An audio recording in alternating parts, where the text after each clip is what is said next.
이 수업은 민사구제법이라서 이제 민사소송법 얘기도 하지만 이제 실제 어떤 분쟁이 생겼을 때 어떻게 구제받을 건가.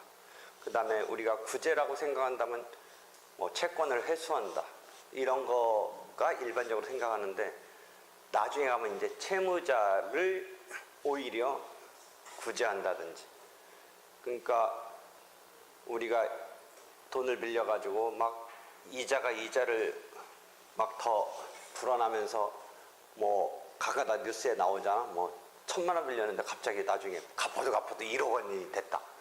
그러니까 뭐 이자 제한법의 초과 이자라든지 여러 가지 선수금으로 막 빼가고 선이자 빼가고 막 이러니까, 그러니까 채무자를 위한 구제도 생각해야 돼. 우리가 보통은 채권자를 위한 이런 것만 생각하는데 채무자 측을 위해서.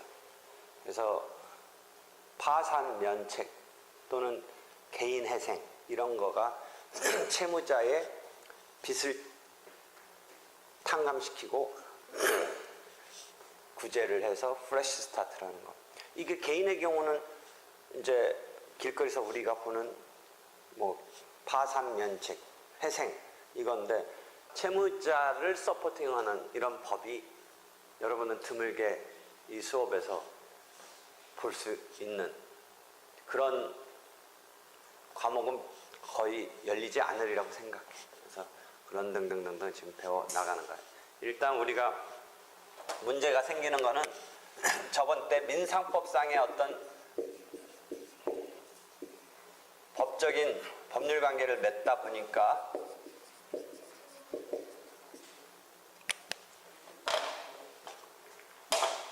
예컨대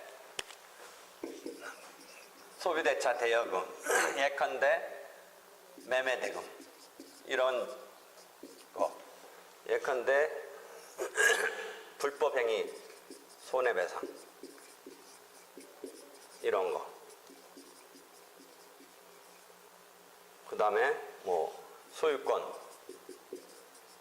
이전 등기 사건 이런 거, 그 다음에 뭐 상속 이런 거 등등의 문제가 이제 발생하니까, 이런 데서 발생하는 분쟁을 잘 타협에 의해서 해결되면 법적 절차 이전에 해결되는 건데, 이게 안 되면 이 분쟁을 해결해 줘야 되잖아. 이 분쟁을 해결해서 민사구제라는, 물론 이제 이런 문제도 있어. 일단 형사적으로 압박을 가하는, 단순히 대여금이면 사기가 아니지. 우리가 형법적으로 사기라는 건 갚을 의사, 능력, 이 두 개가 포인트인데, 빌릴 때는 의사도 있었고 빌릴 때는 뭐 자기가 직장도 다니고 있었고, 그런데 지금 뭔가 회사에서 그만두게 돼서 못 갚는다. 이런 식으로 했을 때는 사실은 사기는 안 되는 거지. 형사적으로 사기는 안 되지만 이 받고자 하는 사람은 민사적으로 하는 것보다는 좀 더 이 사람을 압박하기 위해서 사기죄 등으로 고소를 해서 거기서 어떻게든 상대방에 대해서 압박을 통한 민사적인 해결을 기하려는 게 문제이다. 고소를 남발한다.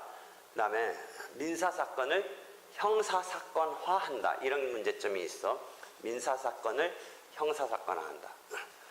엄밀하게 말하면 사기죄, 대여금 못 갚는다고 다 사기가 이꼴되는 건 아니지. 애초부터 뭔가 자기의 변제자력도 없고 트릭 써서 돈 빌리는 척 한 다음에 떼먹을 생각이 있었다라고 해야 사기가 되는 건데, 그런 사기죄의 형사적인 문제로 모든 게 가는 게 지금 바람직하지 않지만 그것을 압박수단으로 많이 쓴다라는 거지. 그래서 그런 문제가 종종 이제 문제가 뉴스 같은 데서 보면 형사사건으로 하고 있다. 뭐 이런 것 등이 나오니까 그때 민사사건의 형사사건화, 형사화 뭐 이런 이야기를 여러분이 들을 수 있다라는 거죠. 그렇지? 그런 상태에서 이제 이 분쟁을 해결하는 수단으로 민사적인 구제 수단을 생각해 볼 때, 저번 때 이제 이런 이야기를 쭉 얘기해 줬는데, 소송만이, 즉 판결 절차만이 제일 능사는 아닌 거야. 그렇지만 핵심적인 중심에 있는 건 판결 절차지. 그래서 판결 절차의 그 본질은 권리 의무를 확정하는 절차. 다툼이 있기 때문에 내가 대여금 반환 청구의 권리자이다라고 원고로서 내고, 상대방이 의무자, 이것을 권리 의무 관계를 확정하는 그러한 이제 절차를 민사소송이라고 우리가 이야기한다라는 거지. 예컨대 매매가 있는데 그쪽은 대금 다 치렀다고 하는데 나는 다 안 받았다고 생각했을 때 매매 대금 잔대금 내놔라. 근데 그쪽은 다 줬다고 하니까 그 분쟁이 있게 되니까 그걸 판결 절차에서 매매 대금 반환 청구권이, 만약 원고의 청구가 기각되면 반환받을 권리가 없다라고 확정되는 거지. 그치? 그 다음에 내가 뭐 어디 가서 다쳤는데 네가 잘못해서 다친 거다 라고 손해배상을 해달라 했더니 거기는 그게 왜 내 책임이냐, 나는 너하고 상관없다, 뭐 이런 식으로 만약 했을 때 손해배상 청구를 하는 거지. 예컨대 병원에 가서 뭔가 간단한 수술을 받으러 갔는데 갑자기 사망의 결과로 수술실 나오자마자 그랬다. 그럼 병원 의사 니네가 뭔가 수술 과정에 잘못한 거 아니냐. 거기는 이제 그 인과관계 밝히는 게 참 어려운 게, 그 수술 자체는 그 사람들만, 의사 병원 측만 있고 우리 측이 관여할 수 없는 거지. 근데 이제 예를 들어 의사나 병원이 우리는 최선을 다해서 수술한 거고 너가 환자가 어떤 그런 기질적인 요소 때문에 쇼크가 왔다든지 이런 식으로 얘기하겠지. 그러면 이쪽 환자 측은 그런 설명을 해줬었어야 된다. 인과관계를 밝히기가 어렵고 뭔가 분명히 적극적인 잘못은 안 했지만 그럼 왜 그런 설명을 안 했느냐. 그래서 요새는 의료소송에 있어서 설명의무 위반, 여러분 민법에서 이런 거 배우잖아. 그런 거로도 몰아붙이면서 손해배상 청구 소송을 하는데, 그것에 대해서 판결 절차에서 인정되면 뭐 1억 원의 손해배상 청구권이 있다, 이런 판단을 받는 거고, 만약 인과관계 등이 없다 라고 한다면 원고 청구가 기각되면서 의무가 없다, 아니, 즉 이쪽은 받을 권리가 없다, 이렇게 되는 판단을 받는 거죠. 이런 등등의 이제 싸움이 펼쳐지는 소송이 있지만 꼭 소송으로 해결할 거는 아니고, 저번 때 뭐를 가르쳐 줬어요? ADR이라고 화해, 조정, 중재, 이런 재판 외, 소송 외, 얼터너티브, 대체적. 요새는 교육도 뭐야? 대안적, 뭐 대체적, 대안학교 이런 얘기 하듯이 판결을 중심으로 봤을 때는 대안, 대체지. 근데 잘 봐봐. 그 용어도 어떻게 본다면 이걸 메인으로 생각하면 이걸 왜 약간 대체, 대안은 열등적인 지위를 주는 것 같잖아. 그러니까 심지어 학자 중에는, 우리나라는 아니고 외국에, 이걸 열등적인 지위가 아니라 같은 동등한 위치를 부여해야 된다. 그것도 하나의 소송도 분쟁 해결 수단이고 ADR도 하나의 분쟁 해결 수단이지, 왜 약간 열등적인 하위에 속하는 개념으로 설정하느냐라는 이론까지 가고 있는 거야. 그래서 하여튼 일단은 우리는 메인은 소송이고 ADR은 얼터너티브하다, 대체, 대안, dispute, 분쟁, resolution, 해결, 이런, 그러니까 고등학교, 중학교, 뭐 초등학교의 대안학교처럼 대체적, 대안적, 재판 외 분쟁 해결 절차. 물론 이렇게 세팅을 해놨지만 순수한 민법상의 화해 말고 법원에서의 관여에 의한 재판상 화해, 조정도 순수한 민간한테 맡기지 않고 법원이 관여하는 법원에서의 조정, 즉 법독 민사조정법이라고 법원에서 관여하는 조정에 대한 법이 있고, 다만 중재는 법원이 관여하는 게 아니라 진짜 제3자, 법원 외에 제3자가 중재인이 판단을 내주는 이런 절차로서 ADR 절차가 있다라는 거지. 이건 약간 법률 상식 비슷하게도 여러분이 이미 개념은 알고 있을 거예요. 개념 알고 있지만 정확히 지금 다시 설명해 준다면 화해는 그냥 당사자끼리 서로 양보하는 게 화해고, 그건 민법에서 우리가 말하는 계약적인 의미의 전형 계약의 하나인 화해인데, 그러니까 재판의 분쟁 해결이라는 것은 이제 법원이 뭔가 법적 효력이 단순한 채권 계약이 아닌 의미에서의 재판상 화해, 즉 소송 도중에 화해가 된다든지, 또 여러분 그런 말 들어봤는지 모르겠는데 제소 전 화해라고 있어. 제소, 소재기 전 화해.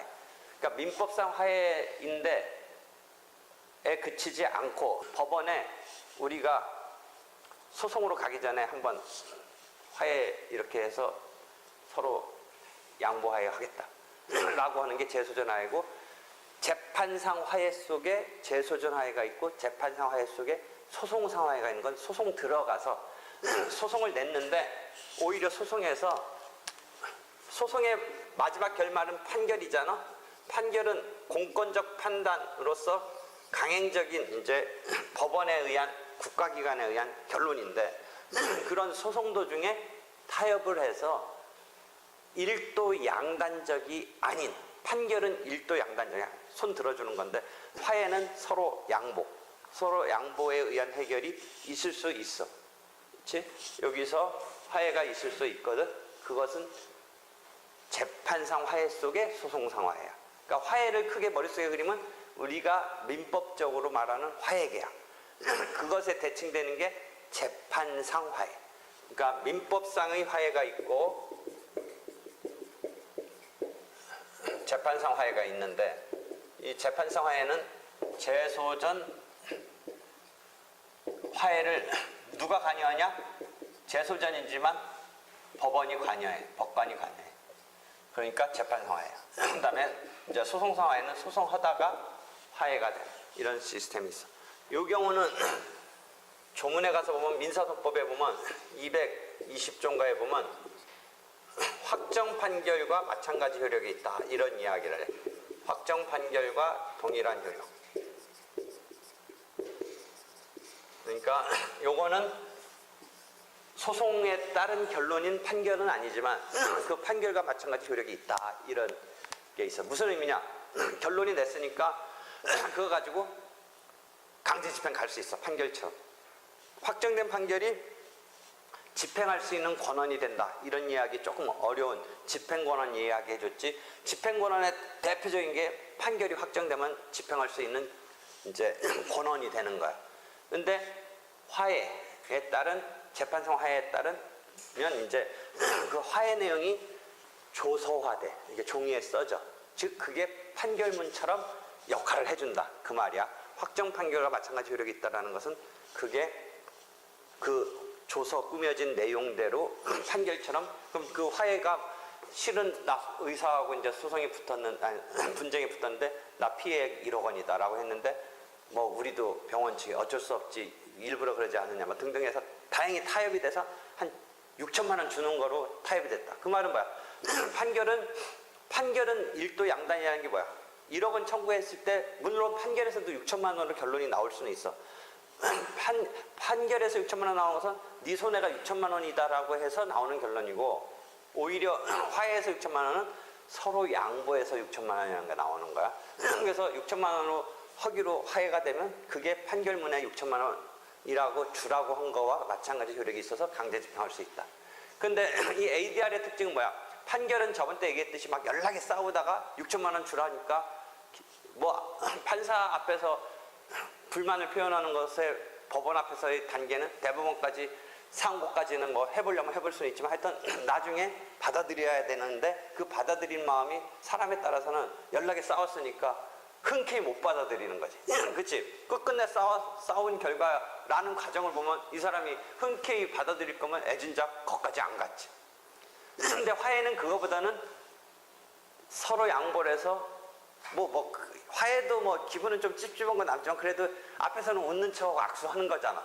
그러니까 임의로 이행할 가능성이 큰 거야, 화해는.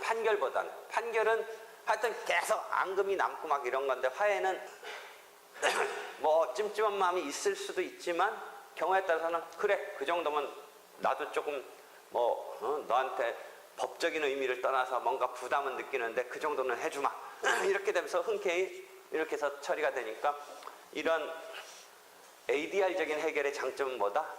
이게 지속적인 거래관계가 생겼을 사건에 등에 있어서 분쟁에 있어서는 그건 그렇게 되면 이제 너하고 나하고 남남 되는 거지. 끝끝내까 싸웠는데 그 뒤에 갑자기 또 헬렐레 되고 이렇게 하기가 쉽지는 않은 건데 그런 관계를 맺어야 되는 당사자 사이의 싸움은 이게 의미가 있다는 거지. 그제? 그래도 악수는 하는 거니까 속마음은 알일지 어떨지 몰라도 겉으로는 이건 악수는 하는 거잖아. 그거는 어쩔 수 없이 악수는 하면서도 그냥 최악으로 마음가짐을 가질 가능성이 무진장 높단 말이죠. 그래서 이런 장점이 있다 이해할 수 있겠지. ADR적인 이런 처리의 분쟁 해결은. 그런데 이런 분쟁 해결에 있어서 판결이라는 소송적인 메커니즘에서 약간 약식으로 내지는 특별히 배려해주고 있는 절차가 하나 저번 때 가르쳐준 독촉 절차가 있어. 독촉 절차. 약식 내지는 특별 절차야.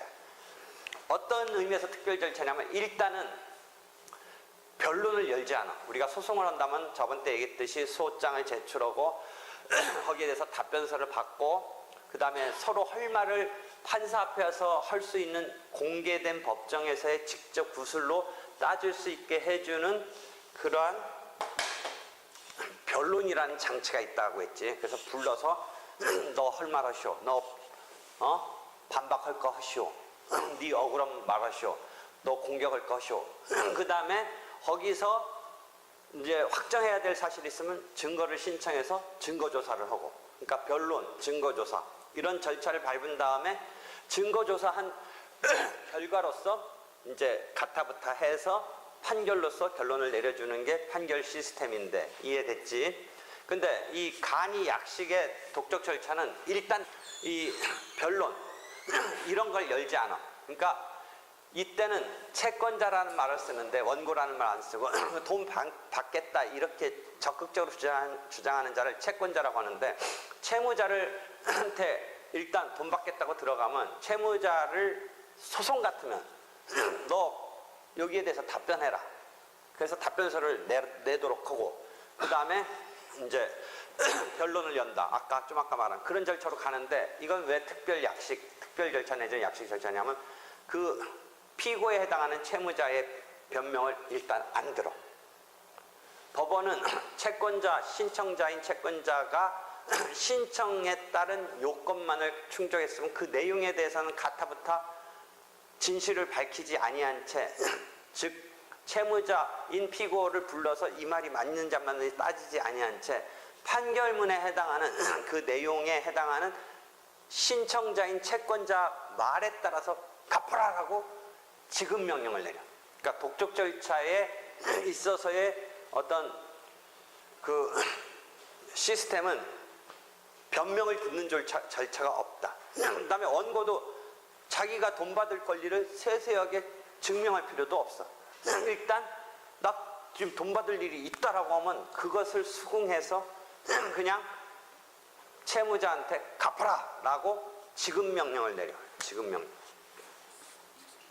지금 하는 내용이 어디에 있냐면 참 지금 기본 강의 책을 보면 어디에 있냐면 옆번호 3-5 어떤 책이든지 봐도 되는데 만약 지금 기본 강의는 옆번호 3-5 페이지로 보면 페이지가 판에 따라서 조금씩 달라지니까 옆번호로 봐.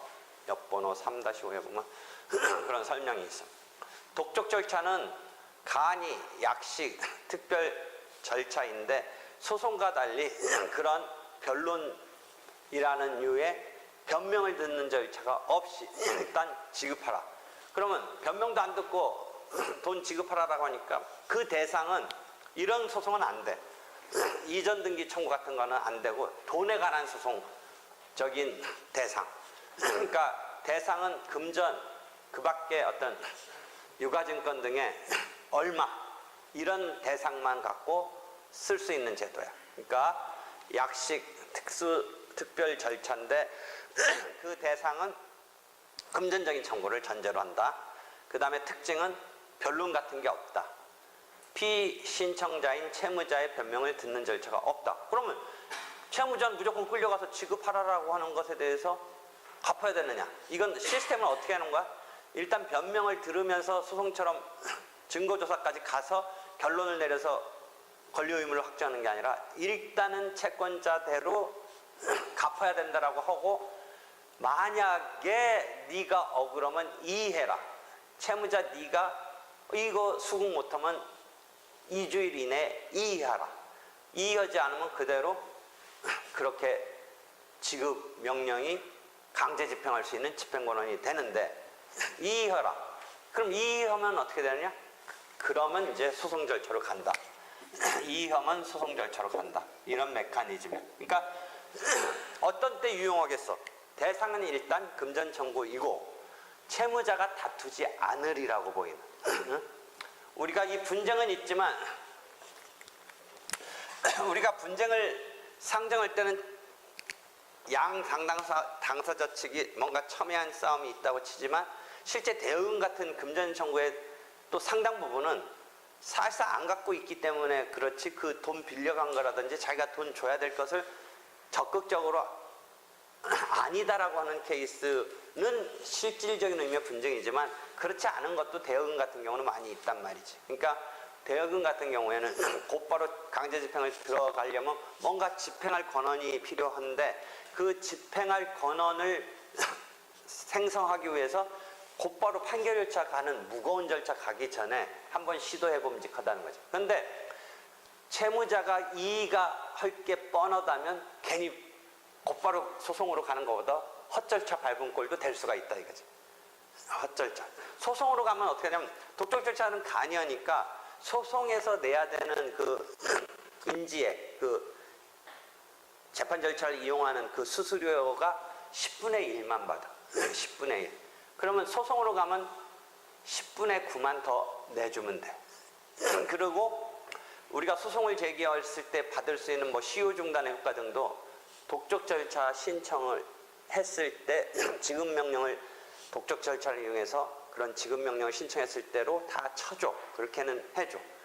그 소송으로 가더라도. 그러니까 뭐 이의가 나오는 것도 알 수는 없는 거니까, 그런 인지나 시효 중단 등은 여기 거가 그래도 의미 있게 쓰이는 거니까 이의가 설사 나오더라도.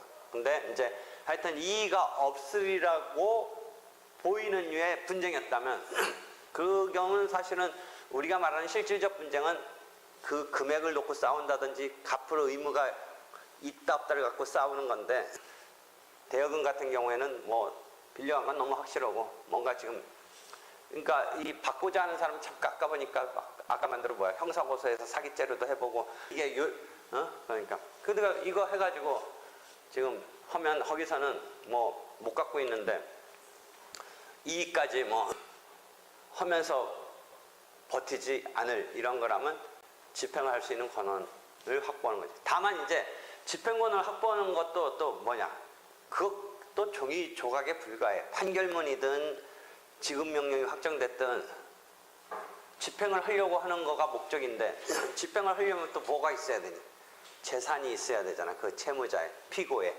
그러니까 이 다음 단계의 집행 권한을 갖고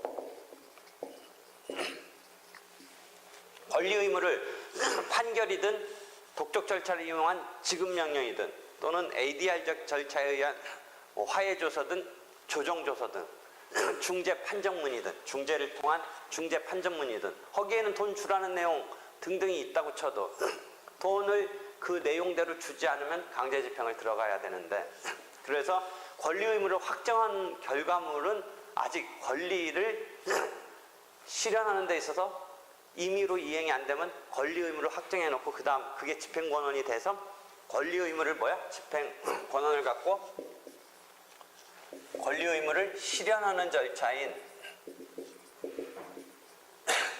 집행 절차를 밟아야 되는데, 이 집행 절차를 밟기 위해서는 채무자의 재산이 있어야 된다는 건데, 우리가 그러니까 돈 못 받고 있다, 막 깝깝하다, 형사고소도 하고 소송도 내고 막 하는데 정작 거기서 얻어지는 것은 종이 조각인 판결문 또는 어떤 집행권한이 되는 거예요. 그러니까 형사고소를 하는 심정도 이해되지. 형사고소를 하면 압박이 되니까 그 사람이 그것에 대해서 심리적 압박을 느끼고 돈을 어서 빌려오든 숨겨놨던 돈을 갖고 오든 뭔가 부모한테 받아내든 해서 갚는 확률이 있는 거지. 그래서 그런 압박을 가한 거지. 근데 순수한 민사 절차로는 그 단계에서는 극단적으로 말하면 종이 조각에 불과한 판결문을 쥐고 있고 종이 조각에 불과한 지급 명령을 갖고 있는 거지. 지금 그지? 이러한 것 중에 상당히 2년, 3년 전에 이 민사구제 수업에서는 진짜 여러분들이 지금 실제 겪고 있는 사건 등도 계속 같이 진행해서 실제로 진행해서 여러분도 지금 실제 사건 갖고 와야 돼. 너 병력이 가가지고 안 되면 사고 쳐서라도 사고 쳐서라도 사건을 갖고 와봐 실제. 안 되면 재현이 돈 빌려주고 돈 빌려주지도 않았는데 빌려줬다고 한번 해봐. 그래가지고 소송 내봐. 제가 뭐라고 하나. 저 이의도 안 하고 그냥 그대로 당하는지 아니면 또 게을러가지고 이의 안 하면 뭐야. 지급명령 딱 보냈는데 이거 뭐야 하고서 그 다음에 지급명령은 또 거기가 법원서 보내는 거니까 그 받는 사람은 순간적으로 갚아야 된다고 생각하는 사람도 많아. 이의하고 물론 안내문을 보내는데 그래서 지금 내가 마련해준 옛날 동영상 보면 그 지급명령을 이용한 어떤 사건 등에 대한 거 다 있어. 가봐. 옛날에 뭐가 있냐면 여러분은 그런 세대가 아닌데 한 20년 전에는 대학교 신입생 상대로 입구 같은데 학교 입구에서 봉고차 하나 세워놓고 그때 당시로는 토플 테이프 교재 그 다음에 대학생 되면 이런 책 읽어야 된다고 막 여러분은 그런 거 없는 세대지. 여러분 때도 있었어 있긴. 선배 비슷한 사람이 와가지고 신입생이죠 뭐 하고서 좀 들뜬 마음을 막 이용해가지고 봉고차 같은 데 가서 대학생은 필수적으로 이렇게 토플 이런 거 해야 된다고 해가지고 막 그때 마음 들뜬 사람한테 그때는 핸드폰도 없었던 시절이지. 집에 전화번호고 주소 적어주면 뭔가 하여튼 원래 그런 거 파는 거는 사람 혹하게 해서 파는 거잖아. 그러고 원래는 50만 원짜리인데 30만 원에 준다 뭐 이렇게 해서 막 거기서 막 요새로 치면 홈쇼핑에 순간 충동구매 비슷하게 그렇게 딱 해가지고 하면 이제 카세트가 온 거야 집에. 그 보니까 이게 그때는 충동구매를 했다든지 그때는 자기는 완벽한 의사로 오케이를 하지 않았는데 그래서 여러분이 요새 할부거래 방문 판매 등에도 약간 그 무슨 기간이라고 그래 철회할 수 있는 기간도 두고 다 그렇게 저렇게 해서 그런 것에 대한 방지책이 있는데 하여튼 속수무책으로 엮인 사람들도 있단 말이지 20년 전에. 그래가지고 자기는 이제 곧바로 아니 올시다라고 생각해서 물건 보내고 나 이거 않겠다 막 했는데 그래서 끝난 줄 알았더니 요즘 와서 10년 전 20년 전 요즘 와서 막 한 87만 원짜리 지급 명령이 막 날라오는 거야. 그게 어떻게 된가? 그렇게 해서 끝났고 그 사람들도 팔아서 어떻게 한 사람 완벽하게 판 사람도 있고 중간에 막 해약하다고 좀 강력하게 항의한 사람은 돌려주기도 하고 그런 막 부동적인 어떤 채권 그런 게 있었던 거를 그 사람들도 이제 그냥 그러고 있는데 어떤 사람들이 등장해서 그거 나한테 넘기라라고 그래. 그럼 그 원래 그렇게 해서 청약이 철회됐고 계약이 해제됐고 한 거가 애매했던 거에 금전적 가치가 거의 없는 쪽은 그래서 거의 그때 당시 업자는 회수 못한다고 하고 있는 것 등을 이 사람들이 다만 얼마 주고 사. 그럼 그 사람 입장에는 현금 가치 없다고 생각하고 놔두고 있는 거를 거기서 예를 들어 한 50만 원 자기네 계산을 하면 50만 원 정도 받을 게 있는데 실제 그 카세트 이런 대금을 50만 원 받아도 되는데 거의 흐지부지 되고 있는 이런 거를 한 5만 원 주고 이 사람이 넘겨받아. 그러면 그냥 제로인 거를 5만 원을 주겠다니까 그래 알아서 네가 받든 말든 하고서 5만 원 갖고 넘겨. 그런 걸 전국선 수천 건을 이 사람이 사. 그래가지고 컴퓨터 앉아가지고 이 독적 절차를 위한 지급명령 지금 온라인 전자소송 하거든. 자기가 직접 1000명이면 1000명 거 종이에 써가지고 공식적으로 옛날식으로 법원 가서 접수하기에는 너무 민망한 정도가 아니라 거의 범죄 비슷한 느낌의 그러기가 쉽지 않은데 자기 방에 앉아서 천장 다 만드는 거야. 사실상은 양수받았지만 양수받았으면 자기가 채권자가 되는데 그냥 서류상은 그냥 원래 그 카세트 업자 팔았던 업자 이름으로 천고시면 천고 딱 보내는 거야. 그러면 이 받은 사람 입장은 이제 한 15년 전 일인데 그러고 그때 그런 일이 있긴 있었는데 하고서 근데 나 딴에는 그때 반품하고 뭐 끝난 줄 알았는데 지금 막 이자까지 붙어서 막 78만 원, 82만 원 막 이런 게 법원으로부터 지급 명령으로 막 날라오는 거야. 그럼 1000명 중에 그게 10% 정도는 한 7, 80%는 이 일을 해. 아까 말한 이거 끝난 거 아니냐 또는 뭐 내가 반품했는데 뭐 어떻게든 알아보거나 뭔가 거기에 불만을 표시해. 근데 20%, 10%, 20%, 30% 정도는 법원서 이렇게 하고 그런 사실이 있긴 있고 그때 좀 완전히 해결은 못한 것 같아. 내가 그냥 반품을 해버렸는데 그때 뭐 한두 번 왜 돈 안 내냐 하다가 이제 흐지부지 된 거로 알고 있어서 자기도 좀 찝찝한 마음은 있어. 조금 지금 보니까 이런 20, 30% 걸려들어. 그래가지고 이의도 안 해. 그럼 봐봐. 소멸시효가 사실은 지난 거야. 잘 보면 일반 채권이라도 10년이 지났는데 그럼 여러분 봐봐. 시효가 지난 거라도 또 어떻게 되는지 잘 생각해. 민법적으로 중간에 10년 지나기 전에 어떤 시효기간 지나기 전에 재판장 청구하면 시효가 중단된다. 그건 여러분이 어렴풋이 알잖아. 뭐 시효기간이 3년일지 5년일지 뭐 10년일지. 그런데 지금 이건 10년도 지난 그 다음에 독촉철찰이건 지급명령도 하나의 시효 중단 소송처럼 인정은 돼. 그러면 10년 이내였으면 시효 중단이 됐다고 치는데 한 15년 전 거야. 그리고 중간에 별 뭐는 없었어. 그러면 이거 끝난 거 아니야. 그러니까 뭐냐면 이 일을 하고 소송이 가서 이제 자기 변명으로 시효가 완성됐다. 이렇게 해도 될 판이야. 사실은 갚을 의무가 있었다고 쳐도 시효를 주장할 수도 있고 애초에 이제 반품하고 끝났다고 나는 갚을 의무도 없다. 원래부터 갚을 의무도 없다. 이렇게 해도 될 판이고 여러 가지 방어를 펼쳐야 되는데 그냥 한 20%는 또 그런 일이 있긴 있었는데 갚아 이러다가 2주를 놓치고 그럼 또 뭐가 되냐면 설사 시효 10년이 지났어도 또 여러분이 무슨 이론이 있어? 뭐가 있어? 이게 자기가 시효 지났어도 갚겠다고 하는 식으로 나가면 시효가 포기랄까 이런 제도도 또 있단 말이지. 그러니까 주장해서 시효의 혜택을 받을 수도 있지만 내가 인정해서 시효라는 거 감안하더라도 난 갚겠다라면 갚을 수도 있는 제도가 또 있잖아. 그렇잖아. 그지? 그게 뭐야? 그러니까 이게 이 일을 안 하면서 이렇게 되면 시효가 우리가 재판에서 원래 게 1년짜리 시효든 3년짜리 거든 10년짜리 거든 재판이 확정되면 그 법률관계는 시효가 10년 다시 시작해. 그치? 그러니까 시효가 다시 시작하고 이런 과정 때문에 나중에 다시 시효 주장하는 건 쉽지가 않아. 그런 케이스에 15년짜리 지난 상황에 이런 사건이었더라도 그러니까 이런저런 거가 있어서 20, 30%만 엉겹길에 거기에 대해서 반발을 안 하면 아까 말한 대로 얼마 주고 샀어? 5만 원 정도 주고 샀는데 산수적으로 봐봐. 20% 건지면 이 사람 얼마 차익 먹는 거야? 산수적으로 15% 되잖아. 원래 100의 값어치가 있던 거를 어쪽은 거의 내동댕이 쳤는데 이 사람이 접근해서 5 정도로 샀어. 그쪽은 제로라고 생각하거나 그냥 자기는 어떻게 할 생각 없던 거를 5라도 준다니까 줬어. 이 사람은 5 정도 갖고 왔는데 그 100의 값어치 있게 한 20% 회수되면 20이 회수되는 거잖아. 퍼센트로. 그러면 15% 이득이 되는 거야.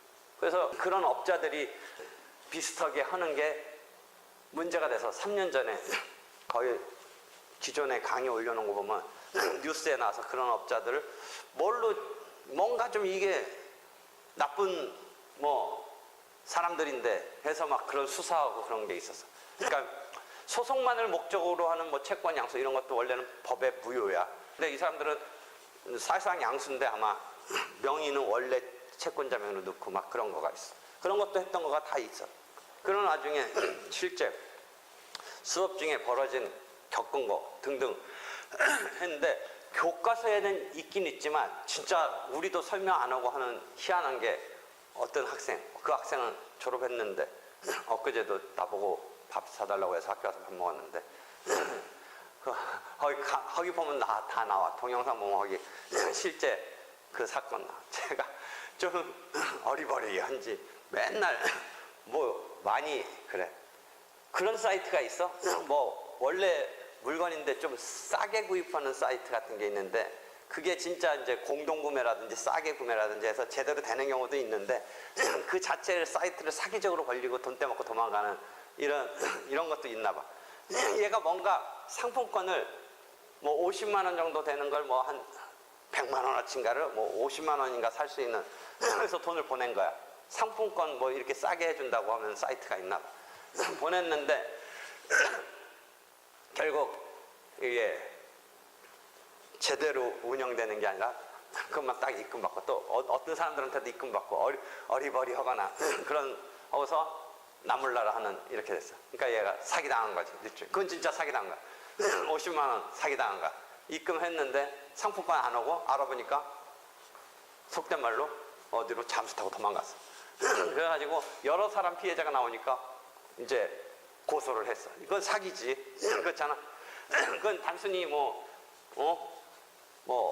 일반적인 거래처럼 했지만 그쪽은 의도적으로 사기친 거잖아. 그래서 고소를 돼가지고 그 사람이 잡혔어. 그래서 수사받고 광주에서 잡혀서 수사받고 있어. 그러니까 얘도 고소 거기에 이제 그 정보를 듣고서 막 수소문 하다가 했는데 그래가지고 거기 가서 얘는 순진한 마음에 나도 50만 원 피해봤다. 50만 원 하여튼 이 일반 사람들이 고소한 이유는 뭐 사기로 고소는 했지만 이제 50만 원이랄까 그 얼마씩 뜯긴 거 아니야. 그거 돌려달라고 하는 겸사겸사 이제 그 사람 이제 고소한 건데 거기서 드물게 나 50만 원 그럼 이거 변상 어떻게 되냐 라고 하는 와중에 우리도 교과서에도 있고 형사소송법 교과서에 있고 나도 그런 거 민사소송에 조금 있는데 잘 아는데 거기서 그 검찰청 사무 보는 7급인가 이 사람이 이걸 가르쳐 주더래. 배상명령을 신청해라. 배상명령. 이게 뭐야? 나도 잘 형사사건에 걸려있는 사기사건 등에 민사적인 이 배상을 같이 결합시켜서 해결해 주는 제도가 있어. 배상명령 자체를 형사적으로 가는데 그건 사실은 이 빼앗긴 거 찾는 거야. 형사적으로 돈 뜯긴 것에 뭐 예를 들어 사기 사건 같은 경우가 대상인데 사기 당한 금액을 원래는 그 형사적으로 그 사람 처벌받는 거고 나는 이제 사기에 대해서 손해배상이랄까 원상회복을 이제 권리는 있다라고 해서 반환받는 민사사건 등을 해서 받든지 아니면 그 사람이 형사적으로 보통은 문제되면 자기 형을 좀 줄이려고 빨리 피해를 회복해 주겠지. 그래서 우리가 형사고소를 하는 거잖아 보통은 피해 회복을. 근데 그 사람 이제 돈도 없고 배째라라고 하니까 이 돈 받을 사람들이 민사사건 해봤자 받을 거는 확실하겠지만 사실상 거기서 형사적으로 걸려가면서 빨리 피해 변상을 한다면 굳이 민사사건 안 내고도 회복은 되겠지만 보통은 왜 우리가 형사로 다그치는 게 뭐야? 구속된다든지 했을 때 피해를 빨리 이제 큰 기업 같은 이런 규모라면 이제 구속도 되겠지. 어떤 돈 사기치고 이런 거 횡령 같은 거 하는 경우가 그러면 빨리 피해 변상을 하면 이제 형량이 뭐 불구속으로 간다든지 아니면 실제 징역 좀 줄어들어서 집행유예가 된다든지 등등 뭐 징역형도 좀 준다든지 그런 크게. 그다음에 일반 손해배상 사건도 막 중상에 입혀서 구속돼야 되는데 빨리 뭐 다치고 막 반신불수적으로 이렇게 상해를 입힌 거가 돈으로 100% 회복되는 건 아니지만 그래도 돈으로 빨리 피해 보상을 하고 이쪽서도 이제 합의를 보고 뭐 처벌을 좀 원치 않는다 이런 거 들어가서 이제 형사건을 줄이거나 뭐 아니면 반의사 불벌이라든지 이건 안 되겠지만 친고죄 같은 건 고소를 취하해주면 이제 형사적으로도 문제 안 될 수도 있기도 하고 이런 등등의 효과가 있는데 지금 이 경우는 그 사기친 그때 당시 여자였던 것 같은데 그 애가 변상을 할 정도도 안 되고 그러니까 일단 형사적으로 그 사람 다행히 요건은 여러 가지가 피해가 크니까 구속도 되고 이렇게 해서 나중에 이제 징역도 6개월인가 1년 사는 이런 케이스인데 피해 변상에 그거는 조금 이제 뒷일로 사실상 못 받는 거로 끝날 것 같은데 얘가 이제 그런 거를 들어왔는데 나보고 이제 배상 명령이 뭐냐고 해서 이 수업에서부터 시작이 된 거야. 그렇게 하라고 했다고 갖고 왔어. 그래서 이제 우리가 여기서 배상 명령 신청서를 썼어. 그러니까 배상 명령 신청은 뭐냐면 형사 재판에 그 사람이 형사 판결문에 보통 형사 판결이면 뭐 징역 뭐 6개월에 처한다. 이런 식의 형사 판결문에 마지막에 민사적인 이거 피해액 50만 원 갚아라. 이런 식으로 붙는 거야. 그러니까 형사 재판 속에 이 민사 손해배상이랄까 원상 회복적인 그 내용이 같이 붙어. 그러니까 그것을 배상 명령 신청한다고. 그러니까 형사 재판부에서 같이 해주는 거야. 그러니까 그 다음에 별도의 인지 같은 거 첩보하지 않아. 그러니까 별도 내는 것보다 그 다음에 그 원인은 이미 형사 재판에서 상당수 그 사기치고 한 게 그게 원인이 되는 거잖아. 만약 민사소송을 내면 어떻게 내야 되겠어? 그 형사 이런 것도 자료로 다 내서 이 사람이 나를 상대로 사기쳤다 이런 걸 제가 증명해야 되잖아. 피해를 입은 사람이 주장하고 증명을 해야 되잖아. 근데 거기는 그 내용 자체가 형사사건으로 같이 있으니까 거기다가 민사 붙이면 그런 원인은 다 이미 갖추고 있다는 게 확인되면서 거기 형사 판결문에 배상 명령이 같이 내려져. 그래서 그걸 수업 내내 한 거야. 그 민사 구제 중에 형사에 붙어서 민사 구제를 받는 거야. 그 사람 그 경우도 또 형사 배상 명령 신청만 받았지. 지금 엊그제 또 얘기했는데 너 그래서 그 뒤 어떻게 했냐? 아직도 못 받고 있는 거야. 그래서 6개월인가 징역 살았으니까 나와서 어디 한번 더 추적해보라고 그랬더니 그때 당시에 6개월 징역 가면서 배상 명령 내려졌어. 그 우리가 신청해서 2달 뒤에 배상 명령 받았어. 그래가지고 그 화면에 보면 3년 전에 강의했던 화면에 보면 내가 배상 명령 신청 인적사항 뭐 그거야 뭐 안 보였지만 이렇게 화면에도 나와. 제가 받은 거. 그래서 제가 왔어. 50만 원 배상 명령 해서 받은 건데. 근데 그것도 그 배상 명령 자체가 형사 판결문에 붙어 있는 배상 명령이 강제 집행할 수 있는 근거는 되는데 그럼 그 뒤에 사실상 받았냐 했더니 아직도 그냥 그러니까 집행 권한은 되어 있는데 사실상 받지는 못하고 있는 건데 그래도 그런 배상 명령이란 형사 판결문에 붙어서 배상 명령을 신청해서 배상해라. 지급 명령처럼 배상 명령이 형사 재판문에 같이 따로 붙어. 그래서 50만 원 배상 명령 받아냈는데 그것을 집행 권한으로 해서 받으면 받을 수는 있지만 그 하여튼 사기친 가해자가 지금 추적해서 돈이 있으면 어딘가 가서 받으면 되는데 거꾸로 후환이 두려워서 안 나타나나 모르겠다. 하여튼 이 사람들이 고소해서 징역 간 거잖아. 6개월 살았어. 그 사람 6개월 여러 명한테 피해 끼쳐가지고 사실은 피해 변상했으면 징역까지는 안 갈 수도 있는데 하여튼 피해 여러 명한테 많이 발생했나 봐. 조금 한 50만 원짜리 이런 게 많았나. 아니면 전과가 그런 류의 전과가 또 있었다든지 그럴 가능성이 있지. 징역 뭐 6개월인가 살았어서.